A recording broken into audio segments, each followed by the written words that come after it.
My father's sudden hospitalization pulled me back to our family home, disrupting the life I'd built elsewhere. But upon my return 2 months later, I was greeted not by my husband but by a stranger. Stunned and disoriented, I struggled to comprehend the surreal scene unfolding before me. Who was this woman invading my space, and why was she here?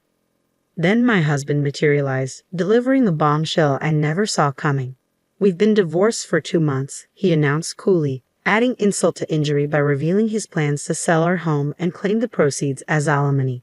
Anger surged within me, boiling over at his callousness and self-interest. As his words sank in, a fierce determination ignited within me.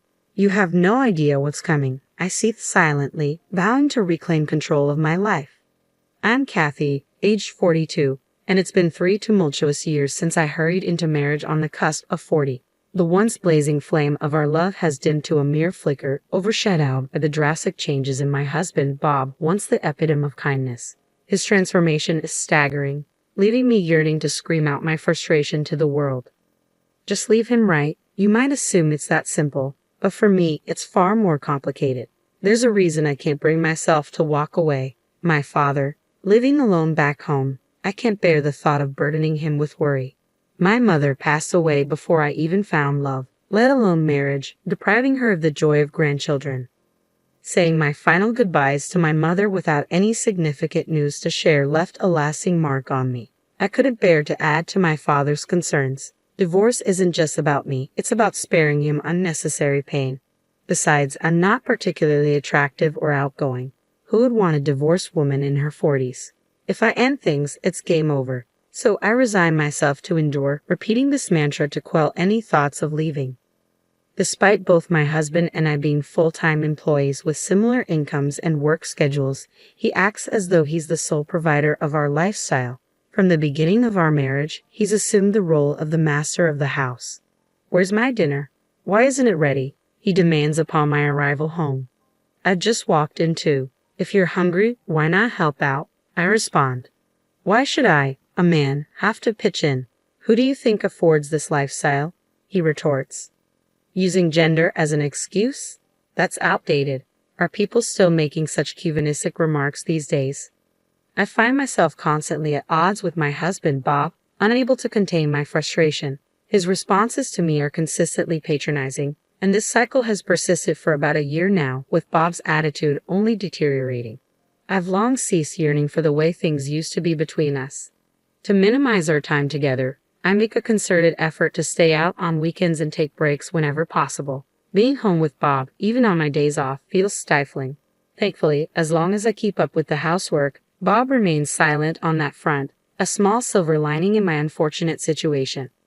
Lately, I've taken to spending my days off exploring various cafes I've researched during the week, finding solace in their ambience and losing myself in books. Bob's been arriving home late on Fridays lately, seemingly burdened with tasks tied to his recent promotion. Capitalizing on the opportunity, I decided to take a detour on my way home from work that Friday. I stopped at the library to borrow some fresh reads for the weekend and swung by the supermarket to replenish our dwindling food supplies. With Bob likely still at work, I took my time browsing the aisles before finally heading home. However, upon my arrival, I was greeted by the unexpected sight of Bob lounging on the couch, jacket discarded, and engrossed in the television. His blatant laziness drew an exasperated sigh from me. Catching sight of me, he grumbled, "Hurry up and get dinner ready. How long do you expect me to wait? It's unusual to find you home on a Friday. I thought you'd be working late. Work finished early today. Now, get dinner on the table and run my bath."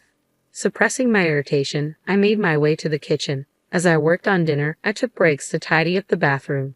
Just as the meal was nearing completion, my phone rang, cutting through the noise of the television and drawing a frown from Bob. Without a word, he shot me a pointed glare, silently urging me to answer quickly. With a sense of urgency, I answered the call to hear a doctor on the other end informing me that my father had been rushed to the hospital. He requested my presence for a discussion on his condition. "I'm on my way," I assured the doctor, even as Bob, still fixated on the TV, grumbled indistinctly. "Hey, what about dinner?" he interjected. "My dad's been hospitalized. I need to go," I replied, incredulous at his lack of concern. "What about my dinner?" he persisted. His disregard for my father's situation was infuriating. For once, can you handle things on your own? Dinner's ready.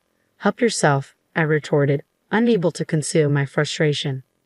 Frustrated beyond measure, I couldn't contain my anger, and he responded with a burst of fury, his veins visibly pulsating. What's with the attitude? Just because he's in the hospital doesn't mean you have to make such a scene. You're married to me. Your priorities should lie with your husband, not your father, he spat out angrily. His words left me speechless, but the urgency of the situation at the hospital took precedence. There was no time to argue with someone so unreasonable. I slammed a plate down in front of my disgruntled husband. Please take care of the dishes, I instructed tersely before hastily making my exit from the house. Upon reaching the hospital, I found my father lying in bed, his face bearing the marks of weariness I hadn't seen before. Despite his reassurances over the phone, it struck me that he might be struggling with loneliness in his solitary existence, bereft of my mother's presence. His diet and well-being were likely not as balanced as he claimed. I chided myself for naively accepting his words at face value. My father was not one to easily admit vulnerability. How could I have overlooked this? Lost in self-reproach, I was summoned by a nurse for an update on my father's condition. Led to another room, I awaited the attending physician's explanation. The doctor revealed that my father had slipped and fallen on the stairs at the train station, resulting in a fractured leg that would require considerable time to heal. Do you have someone who can bring him necessities during his stay? The doctor inquired. It varies. Rehabilitation will be challenging, I responded. If possible, frequent visits would be beneficial, urged the doctor. Understood. I'll be here every day, I vowed, resolute in my decision. With the doctor's guidance, I resolved to stay at my parents' home during my father's hospitalization, a 2-hour journey each way from my own residence. Daily visits would be taxing, but commuting from my childhood home would make it more manageable. It was time to make the necessary arrangements.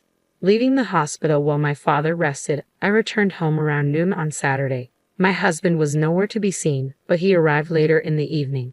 I wasted no time in briefing him on the situation. I'll need to go back to my parents' house to care for my father, I explained. Predictably, his reaction wasn't favorable. Who will take care of me then? He grumbled. You're a capable adult.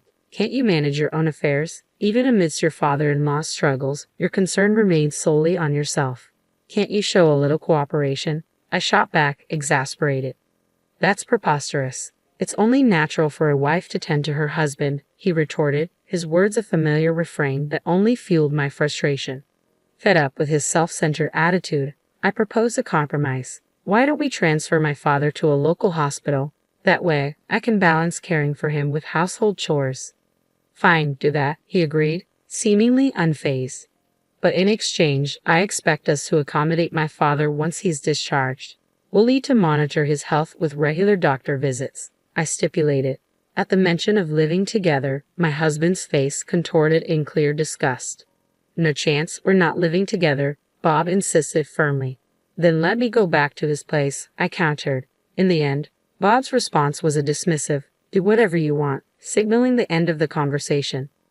I promptly informed my workplace, completed the necessary procedures, and returned to my parents' home. The daily visits to the hospital proved more taxing than I had anticipated, but my father's resilience inspired me to soldier on without complaint. Despite his best efforts, his condition showed little improvement, and as 2 months slipped by, I realized I needed to return home soon. With my father's discharge still uncertain and the seasons shifting, I knew it was time to swap out my wardrobe and fetch some fresh belongings. Assessing the situation, I decided to make a brief trip back home. However, upon my return, the sight that greeted me wasn't that of my husband. Instead, a woman's voice echoed from deep within the house. Bob, are you back? I called out upon my return, only to be met with silence. Perplexed, I repeated his name, but still, there was no response. Startled by the unexpected turn of events, I stood frozen in shock. Finally, a voice from within the house responded. Bob, is that you? As the realization sank in that the voice wasn't mine, the owner of the voice cautiously emerged from the room. You're not Bob. Who are you? She stammered, visibly taken aback. Confidently, I retorted, who are you? What are you doing in someone else's house? Her response left me reeling. Someone else's house? This is my house, she declared firmly, sending a wave of panic through me. Rushing to the porch, I frantically checked the nameplate, confirming that this was indeed my house. Confusion engulfed me as I struggled to make sense of the situation. Before I could fully comprehend what was happening, my husband sauntered in casually from the entrance. "What's going on here?" I demanded, my tone laced with fury. His expression mirrored my confusion as he met my gaze. "Why are you here?" he questioned, his words cutting through the chaos. "I came back to grab some clothes, but who is that woman?" I shot back, my frustration mounting. "It's your fault for not taking care of me. She'll be handling the house from now on," he stated matter-of-factly, dropping a bombshell. "What do you mean? We got divorced 2 months ago," he revealed, shattering the last semblance of normalcy. "To divorce? What are you talking about? I haven't heard anything about this," I protested, stunned by the revelation. "Of course you haven't. I made all the decisions myself," my husband replied coolly, his tone devoid of remorse. What do you mean?" I stammered, struggling to comprehend the gravity of his words. "We're getting divorced. I already started making arrangements. And as for the house, I plan to sell it soon. I'll be taking the proceeds as alimony," he declared, his words hitting me like a freight train. "But this house isn't solely yours. It's in both our names. I'm entitled to half of it," I insisted, desperation creeping into my voice. "It's your own fault for neglecting your responsibilities around the house. Give me all the proceeds from the sale," he retorted, his words dripping with contempt. "I haven't even signed the divorce papers yet, and yet you're already treating us as divorced. Regardless, if that's what you want, then fine. Gather your belongings and leave immediately," I asserted, my voice tinged with disbelief and frustration. "That's a selfish thing to say," my patience wore thin, snapping at his callousness. "You don't understand anything," I added, my tone firm with conviction. He regarded me with skepticism. "What's left to discuss? Property division," he scoffed. "It's your own fault for failing in your duties as a wife. Even if you try to fight it legally, you'll lose. It's a waste of time," he dismissed callously. "Property division. So now you know about that term. Are you mocking me?" I retorted, my indignation mounting. "That's enough. If that's how you want it, I'll gather my things and go," I declared, resolved to put an end to this conversation. I retreated to my room, swiftly packing my belongings. As I busied myself, a sweet voice called out from the other room, "Bob." "Who's this older woman?" "She's just my ex-wife, here to collect her things," Bob's voice explained from the living room. "Ah, good. I was afraid she'd demand you back," the woman responded in a jesting tone, followed by laughter. Their laughter echoed through the house, piercing through my heart. She knew he was married and yet pursued him anyway. "Just you wait," I muttered under my breath as I packed my belongings, a vow forming in my mind. Returning to my parents' home with my belongings, I wasted no time. I visited the local office, then sought out a detective agency to request an investigation into his infidelity. There was much to be done, and I braced myself for the busy days ahead. Weeks later, my phone rang. Answering it, I was greeted by Bob's enraged voice. "Hey, you, what have you done?" "The alimony you demanded, $100,000. That's outrageous. I've consulted a lawyer about your actions. I'll settle for $100,000. Isn't that generous enough?" he demanded, his words dripping with anger and disbelief. "Huh? Where did your sense of financial responsibility disappear to? Are you going crazy from the shock of our divorce?" I could almost see him standing defiantly, his arrogance fueling my determination to bring him down a peg. Taking a deliberate detour, I responded, "If you refuse to pay, that's your decision. But mark my words, someone as concerned with appearances as you will end up paying alimony." As predicted, Bob's frustration boiled over. "Stop talking nonsense. You sound like you're eager for alimony. A wife shouldn't have to pay a penny to her ex-husband. Just because you're single now doesn't mean you should resent married people. How greedy can one woman be? That's why we got divorced." "Wife, huh? So you're already considering that other woman your wife?" I retorted sharply. "Perhaps you should watch what you say before mocking others. Remember, I could take you to court if I wanted to." "What? What did you just say?" The app seemed momentarily stunned by the mention of court. "Hey, what crime are you accusing me of? I married my current wife after our divorce. I haven't done anything wrong," Bob retorted defensively. "Sorry to disappoint you, but I've already conducted an investigation into your affair. I hired a detective and I have all the evidence, so don't bother trying to deny it," I countered firmly. "What? Bob fell silent, but I pressed on. You've been involved with her for over a year now, haven't you? However, unfortunately, having an affair isn't considered a crime, I stated matter-of-factly. Then why did you mention taking me to court? You just said cheating isn't a crime, Bob protested, confusion evident in his voice. Don't you realize that filing for divorce without the other party's consent is a crime? I responded pointedly. As Bob remained silent, I pressed forward. What you did amounts to forgery of a legal document, a serious offense. Did you really think that wouldn't catch up with you? Using someone else's signature to submit divorce papers without their consent is clearly a reckless move. That's because you abandoned me for months. That's why I filed for divorce. I did nothing wrong. It's all on you, Bob retorted defensively. Really? You conveniently filed for divorce just 1 week after I moved back to my parents' house. According to the private investigator's report, you claimed I abandoned you for months. Does that make sense to you? We were already divorced, so legally, I wasn't your wife anymore. I countered, my voice edged with frustration. Bob was at a loss for words, but I pressed on. Seriously, what kind of grown man blames his divorce on his spouse not taking care of him? Get real? Take care of yourself. I'm not your personal caretaker. But a wife is supposed to take care of her husband. How else were we supposed to make ends meet? Bob interjected, clinging to his outdated beliefs. What era are you living in? Your salary is pretty much the same as mine, and we split the bills 50-50. Who do you think should be thankful for the life you've been living? I snapped, unable to contain my frustration. I wasn't stopping now. Without waiting for his response, I laid all my cards on the table. I'll sue you for forgery if you don't cough up $100,000 as compensation. If you want to avoid that, just pay up. And don't think your mistress is off the hook. But make sure to get proper compensation from her too. Plus, I'll take half of the house sale and our joint savings as part of the property division. Whoa, hold on. If things go that way, I'll be left with almost nothing. She doesn't even work and I have to support her. Bob pleaded, panic seeping into his voice. Do you think I care? I can sue you for forgery and for infidelity. Should I just do both if you're going to keep whining? I threatened.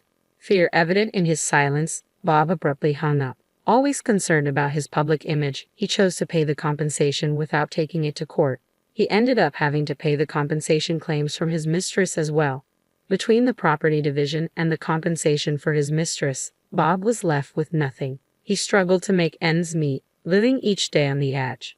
To make matters worse, word of his affair spread at his company, subjecting him to uncomfortable stares and judgmental whispers from his colleagues. Unable to quit his job, Bob began to vent his frustration on his new wife.